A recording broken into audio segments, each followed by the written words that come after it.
F. Scott Fitzgerald, his wife Zelda, and Ernest Hemingway were the gilded youth of their generation. But all three found themselves on the road to madness. Zelda Fitzgerald ended up in an asylum for the insane. Hemingway blew his brains out, and F. Scott Fitzgerald became a depressive drunk who died in his early 40s. My musical Road to Madness examines the twists and turns in the lives of this trio, with a central focus on Fitzgerald.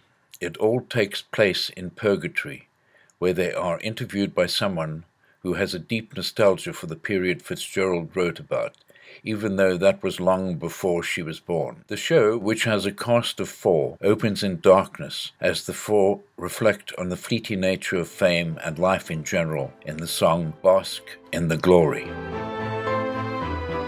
Bask in the glory while you may, since it never lasts and quickly fades away. People live in grey obscurity. Many are they who do not want to be non-entities. They dream of being a celebrity. That is their dream. They dream of finding lots of wealth and fame. That is their aim. But it's all a game. That's always the same. Most of us crave celebrity.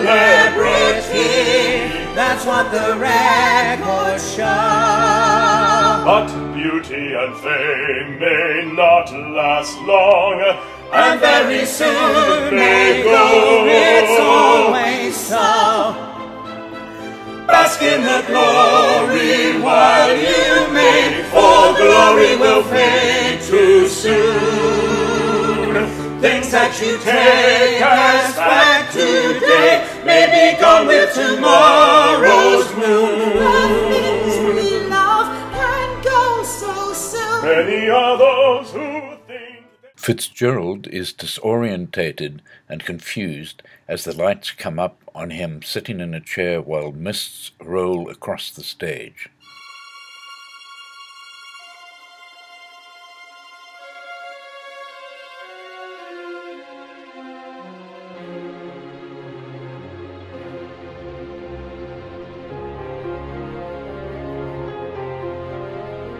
I have lost all sense of individuation.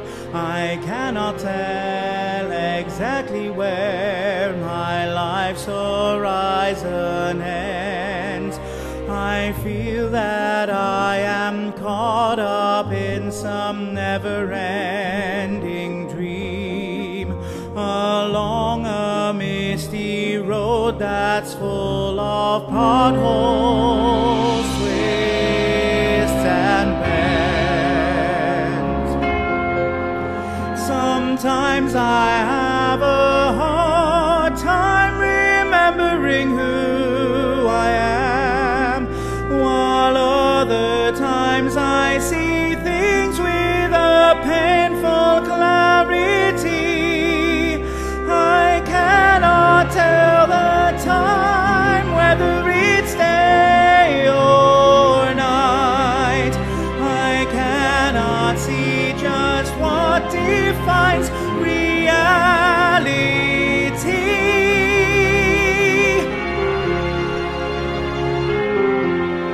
The present and the past have no dividing lines.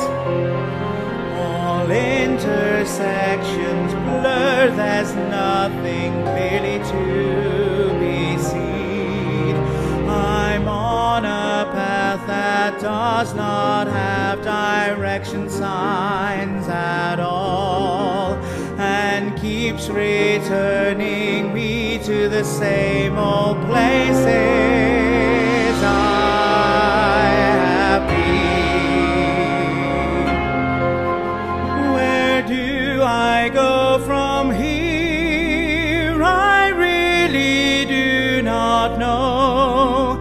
It seems I must relive the past again and again.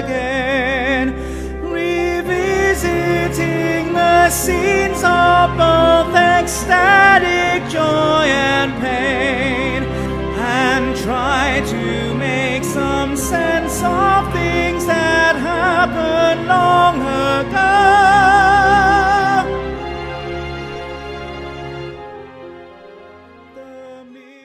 Fitzgerald is approached by a woman who was born after his death, but is now also dead, as are all four characters in this show. She expresses her fondness and nostalgia for the era Fitzgerald wrote about.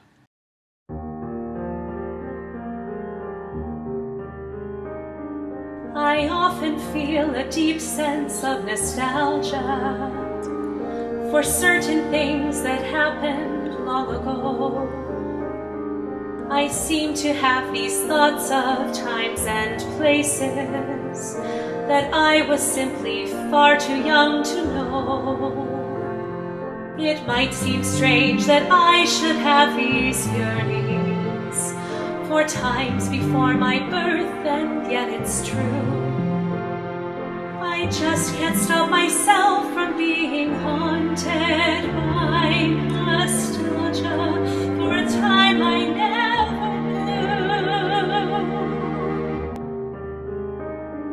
It might well be those times were less than perfect. That's always been the case in history. But every now and then there comes a special time when things just seem as bright as they can be. A time when things seem more relaxed and carefree. When people have the time to stop and say hello. When folks seem so much more polite and friendly. And strangers are just friends you do not know. Wide-eyed innocence, primrose path with picket fence, and a certain sense that things are meant to be. The Saturday Evening Post, Ovaltine and buttered toast, Norman Rockwell on the walls, and faith in destiny. It may be that the times for which I'm young. The interviewer questions Fitzgerald about his friendship with Ernest Hemingway and his continuing defense of Hemingway, whom he had given so much support as a writer, and who had betrayed their friendship with unkind remarks in his memoirs. The interviewer regards Hemingway as a glorified journalist rather than a great writer.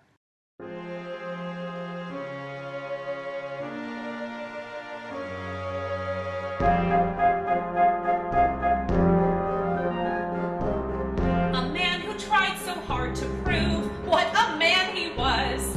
He seemed to be filled with much insecurity. He was a troubled man, I have no doubt of that. That is not the way he seemed to me. I have no doubt. He always seemed to me a man of destiny, a man whose star was always on the rise. No doubting that. Seemed so confident, a man in charge of life. But there were things you failed to recognize. Don't forget he took his own life. All relationships failed in the end. Every marriage ended in anguish. He was left without a single friend. I was the only friend he had. I think he was bad. I still think he was a talented man. The interviewer compliments Fitzgerald on the way he captured the nature of self-consciousness in his writings.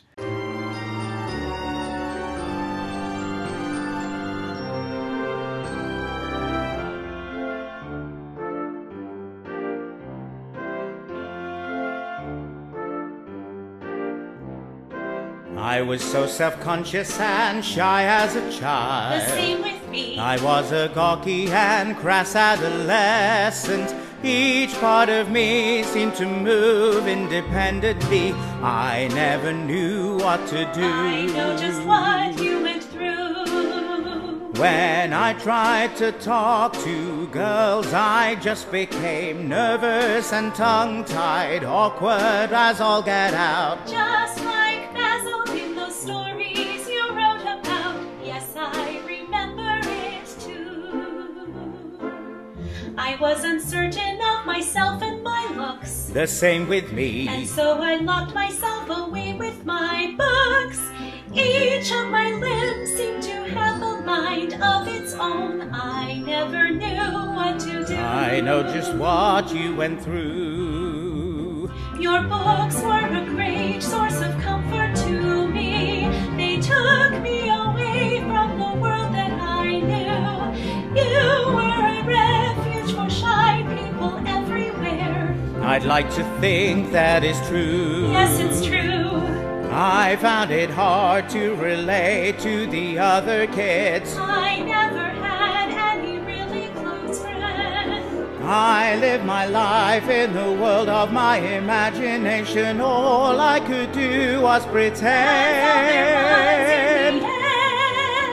If you're born self-conscious, there's not much you can do about it. It is a curse I never overcame. I tried to be so suave and debonair, but it was always the same. I was exactly the same. That's how it is when you're shy. Sometimes you just want to die, and you may never know why.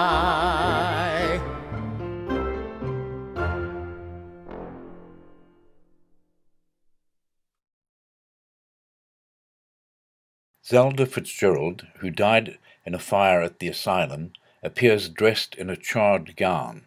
She accuses Fitzgerald of having had a crush on Hemingway, suggesting that there was a sexual element to their friendship. Fitzgerald says he simply looked on Hemingway as the friend he never had as a child.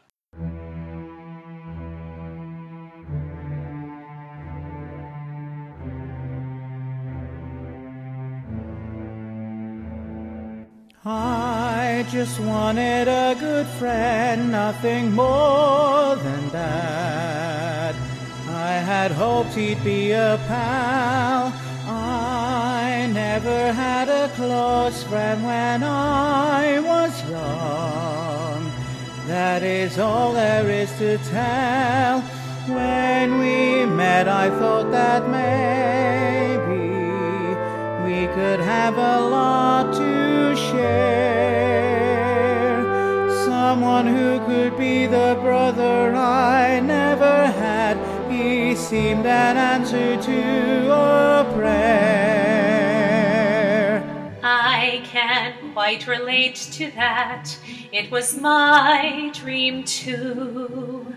As a sad and lonely girl, I longed for someone who could share all my hopes and dreams. In my closed-off little world, my folks lived the life of nomads, always moving somewhere new. It is hard to keep a friend for long when you're always on the move. We both wandered through our childhood days, forced to find our way alone, having no one to confide in, rootless as a rolling stone.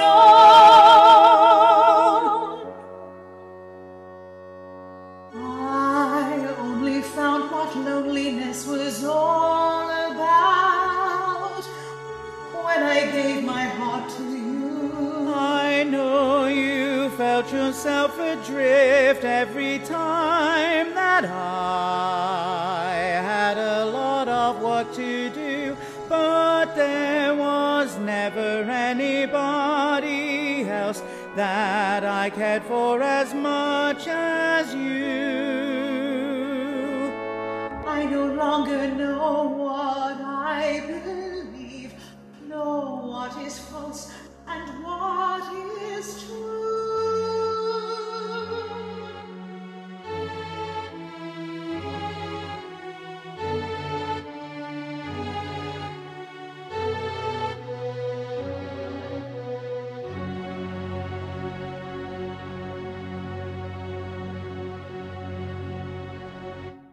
Zelda continues to taunt Fitzgerald and accuses him of being a flop in bed.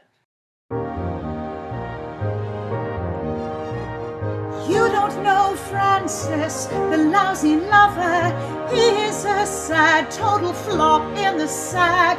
Anyone looking for true satisfaction would soon be asking for their money back. Next you will say that I have a small penis. You have told every single one of our friends. You have become such a bore on the subject. And it's all designed to undermine your self-confidence. It's the oldest way of all to scratch a man where it itches. Simply tell him that his dick is far too tiny for his britches. That's what she did all the time. He was so concerned about the size of his penis that he went running to his friends to compare. One just can't imagine their total surprise when he asked them if they would show him their size. She was always like that, always trying to embarrass me. Fitzgerald tells Zelda that she was always a little mad. Zelda retorts that it was Fitzgerald himself who had put her on the road to madness.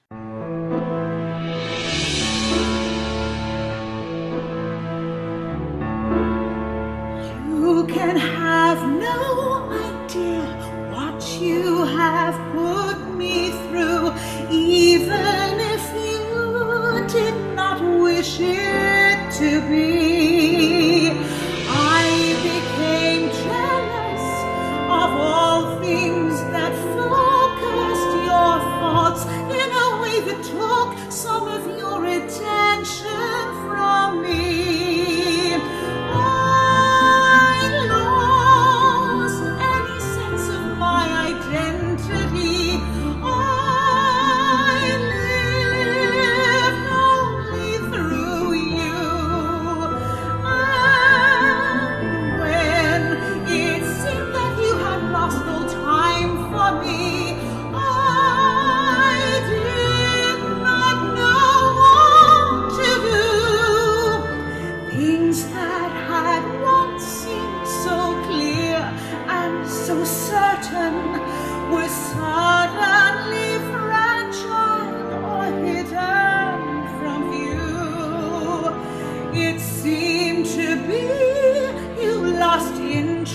In me after I lost my sense of self and became dependent on you. I grew desperate to justify myself. I felt I had something to prove. I tried everything I could to make you see that I deserve to be loved. Things soon became so obtuse and confused, I just could not see straight. Everything became blurred. Feeling estranged left me sad and deranged. I believe certain things that were clearly absurd. Hemingway appears and scoffs at all the aspects of the jazz age that Fitzgerald defined in his writings. Fitzgerald accepts that it was a time of shallow frivolity, but also recalls it as a time of great fun and rejoicing after the end of the First World War.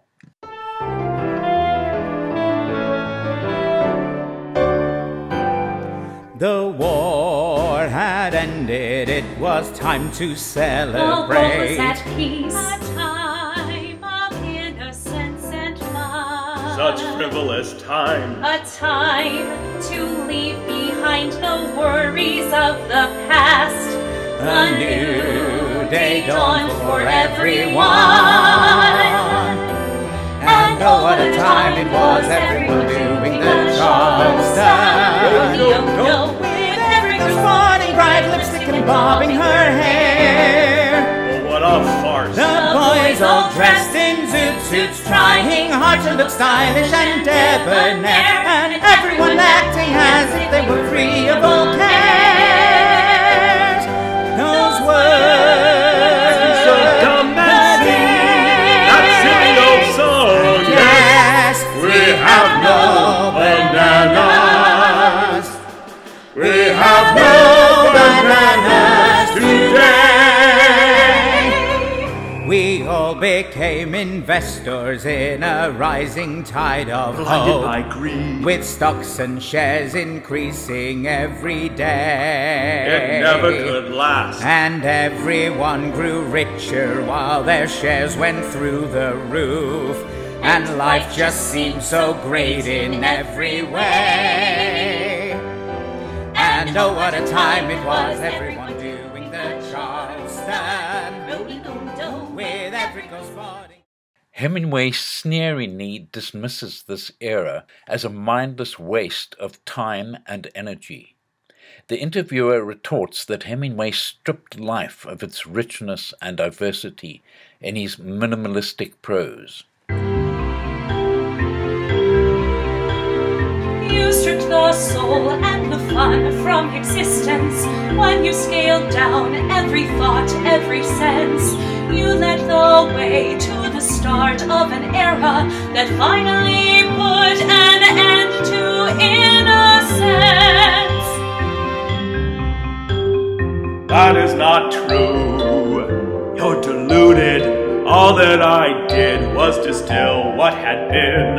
I looked at life as it was and excluded the dross and the static and the noise from the things I'd seen.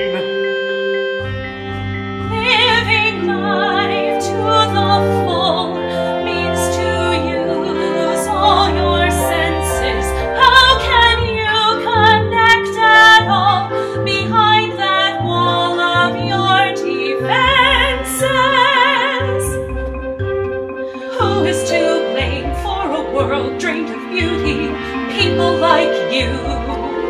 That is who, stripping away all the things that define us. Everything you say is quite untrue. Not having been born into Fitzgerald's privileged world or having had the benefit of an education at Princeton, Hemingway says he was forced to struggle for everything he achieved. Nothing came easily.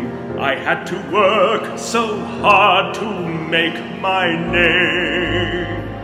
No wealthy family, no silver spoon for me. I had to fight for everything that came. I could not help but resent those who had it all, living without a care. Those who strutted through life with a smug and feckless air. At first they looked down on me. I was to them a pet that they could tame. How they would patronize, but to their great surprise, I quickly learned to beat them at their game. And very soon I had gained the ascendancy. Everyone knew my name. Life was so very different with wealth and fame. But underneath, I felt that I was just there. Hemingway admits his resentment of Fitzgerald, but is even more scathing about Zelda, whom he regards as a mindless fun-seeker who was constantly demanding attention and diverting her husband from his writings. He also infers that she was a tramp and claims he had once had sex with her. Zelda gives him the same treatment she gave her husband about his manhood, sneeringly dismissing Hemingway as yet another flop in bed.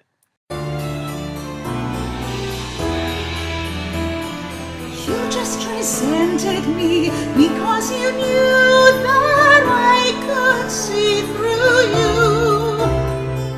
It was quite clear to me you were a phony, and I just regret that others couldn't see it too. As for that night, I'm compelled to inform you that you were a flop in bed. If it came to a choice, I'd eat broken glass instead. Of course you are bound to say something like that, but we both know. The conversation turns to Hemingway's friendship with Fitzgerald. It becomes apparent that Hemingway's feelings for Fitzgerald ran deeper than he could admit either to himself or to others.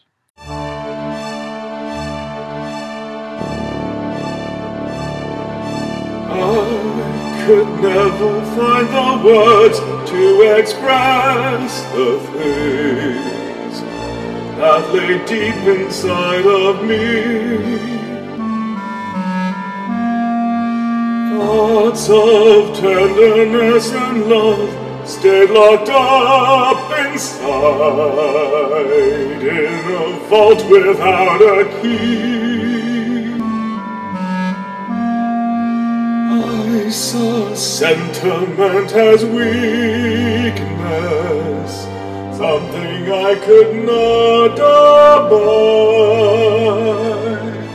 Anyone who got too close to me was quickly shown the road outside. I always tried my best to be a man, one who always stood his ground. Everyone who failed to live up to my... Act 1 ends with Fitzgerald trying to make sense of his past.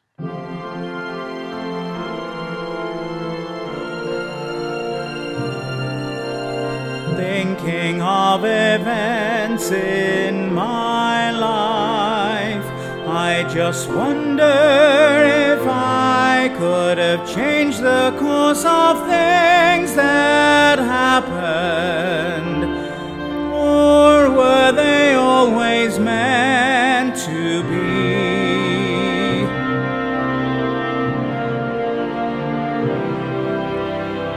Is our whole life predetermined? Are we simply the sum of genetics and environment? Was there any other road for me? Am I doomed to worry and wonder and ponder for eternity?